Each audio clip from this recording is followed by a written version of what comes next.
আপনারা দেশের জনগণকে এখনো চেনেন নাই। ছিলেন তো লন্ডনে, ছিলেন তো ভারতের শিলংয়ে।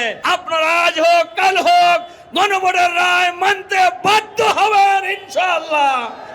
গণভোটের রায় যারা মানে না তাদেরকে জনগণের সরকার বলা যায় না।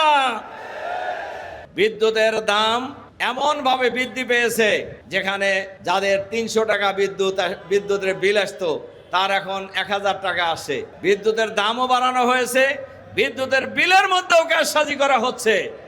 আসসালামু আলাইকুম ওয়া রাহমাতুল্লাহ। সংগ্রামী ভাই এবং বন্ধুগণ, জুলাই বিপ্লব হয়েছে ন্যায় বিচার প্রতিষ্ঠার জন্য।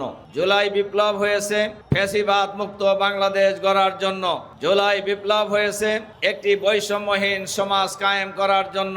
জুলাই বিপ্লব আওয়ামী লীগের পরিবর্তে বিএনপিকে ক্ষমতায় আনার জন্য হয় নাই। জুলাই বিপ্লব হয়েছে রাষ্ট্র ব্যবস্থার পরিবর্তনের জন্য, রাষ্ট্র ব্যবস্থার সংস্কারের জন্য। শেখ হাসিনা ফ্যাসিবাদী সরকারের প্রধানমন্ত্রী যেভাবে বাংলাদেশটাকে খুবলে খেয়েছিল, যেভাবে বাংলাদেশকে আধিপত্যবাদী শক্তির হাতে তুলে দিয়েছিল, এই দেশের দামাল সন্তানেরা শেষ পর্যায়ে বাংলাদেশের কৃষক, শ্রমিক, মেহনতি মানুষ, শিক্ষক, কর্মচারী, কর্মকর্তা সবাই মিলে ঐক্যবদ্ধ প্রতিরোধের মধ্য দিয়ে জুলাই বিপ্লবে শেখ হাসিনা পদত্যাগ করে ভারতে পালিয়ে যেতে বাধ্য হয়েছে। বর্তমান সরকারকে মাথায় রাখতে হবে, আপনারা নিশ্চয়ই শেখ হাসিনার চাইতে শক্তিশালী নয়। আপনাদেরকেও আমরা চিনি, আমাদেরকেও আপনারা চেনেন। আমরা আওয়ামী লীগকেও চিনি, আপনারাও চেনেন। কাজেই সবাইকে জনগণের পালস বোঝার জন্য চেষ্টা করতে হবে। আপনারা ক্ষমতায় আসছেন কিভাবে এটা আপনারা আমাদের আজকে নেতৃবৃন্দের মুখ থেকে শুনছেন। গোটা দেশের মানুষ জানে। বাংলাদেশ শুধু নয়, দুনিয়ার ইতিহাসে এরকম কোন সরকার পাওয়া যাবে না যে অন্তর্বর্তীকালীন সরকার অথবা কেয়ারটেকার সরকারের লোকেরা এই সরকারে যোগদান করেছে। সংগ্রামী ভাই এবং বন্ধুগণ, এই সরকার ক্ষমতায় আসার পর প্রথম কাজটাই করছে, তারা দলীয়করণ শুরু করেছে। আপনারা শুনেছেন সকল জেলা প্রশাসক, সিটি কর্পোরেশনের মেয়র থেকে শুরু করে সব নিয়োগ বিরোধী দলীয় লোকদেরকে দেওয়া হয়েছে। অথচ তাদের 31 দফাই ছিল নির্বাচিত প্রতিনিধিরা সকল জায়গায় প্রশাসন পরিচালনা করবে। তাহলে তাদের নিজের কথাই তারা নিজেরা মানে নাই। গণভোটের পক্ষে তারা ভোট চেয়েছে, এখন তারা গণভোট বাতিল করে দিয়েছে। অথচ গণভোটের পক্ষে রায় দিয়েছে দেশের 70% মানুষ। গণভোটের রায় যারা মানে না তাদেরকে জনগণের সরকার বলা যায় না। সংগ্রামী ভাই এবং বন্ধুগণ, আপনারা দেখেছেন তারা গুম কমিশন বাতিল করে দিয়েছে, মানবাধিকার কমিশন বাতিল করে দিয়েছে, সুপ্রিম কোর্টের স্বাধীন বিচারালয় বাতিল করে অধ্যাদেশ বাতিল করে দিয়েছে, দুর্নীতি দমন কমিশন অধ্যাদেশ বাতিল করে দিয়েছে। আপনারা এগুলো বাতিল করলেন কেন? আপনারা কি বাংলাদেশের মানুষকে বোকা মনে করেন? দেখেন, এইরকম মনে কিন্তু হাসিনাও করছিল। এখন সরকারি দলের নেতারা, সরকারের মন্ত্রীরা কেউ কেউ এমন নর্তন কুর্দন করে বক্তব্য রাখে, আমার এই বক্তব্য শুনলে পার্লামেন্টের ভিতরে বাইরে ওবায়দুল কাদের, হাসান মাহমুদদের কথা মনে হয়। তারা এরকম বিরোধী দলকে তুচ্ছ তাচ্ছিল্য করে বক্তব্য রাখতেন।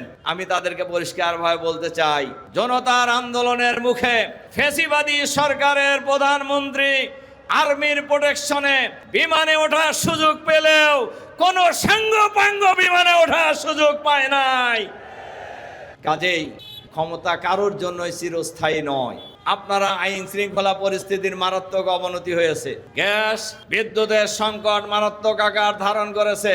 বিদ্যুতের দাম এমন ভাবে বৃদ্ধি পেয়েছে যেখানে যাদের 300 টাকা বিদ্যুতের বিল আসতো তার এখন 1000 টাকা আসে। বিদ্যুতের দামও বাড়ানো হয়েছে, বিদ্যুতের বিলের মধ্যেও কারসাজি করা হচ্ছে। এই কারসাজি যদি ধরতে না পারে সরকার, এটা সরকারের ব্যর্থতা। সংগ্রামী ভাই এবং বন্ধুগণ, আজকে আমরা পরিষ্কারভাবে সরকারের কাছে আহ্বান জানাতে চাই, গণভোটের রায় বাস্তবায়ন করতে হবে। গণভোটের পক্ষে সংস্কার কমিশনে আপনারা একমত হয়েছেন, গণভোটের পক্ষে আপনারা প্রচারণা চালিয়েছেন।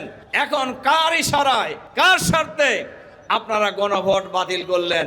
এর জবাব বাংলাদেশের জনগণের কাছে দিতে হবে।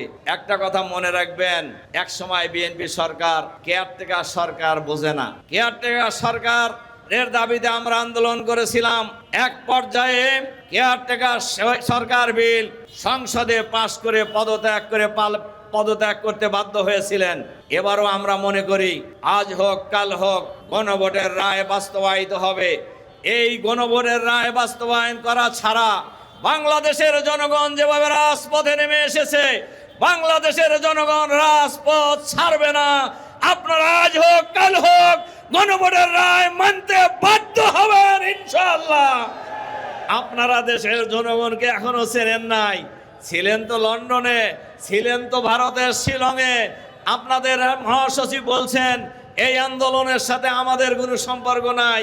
কাজেই আপনারা এখন অনেকেই এই আন্দোলনের মাস্টার মাইন্ড হয়ে গেছেন, অনেকেই রূপকার হয়ে গেছেন।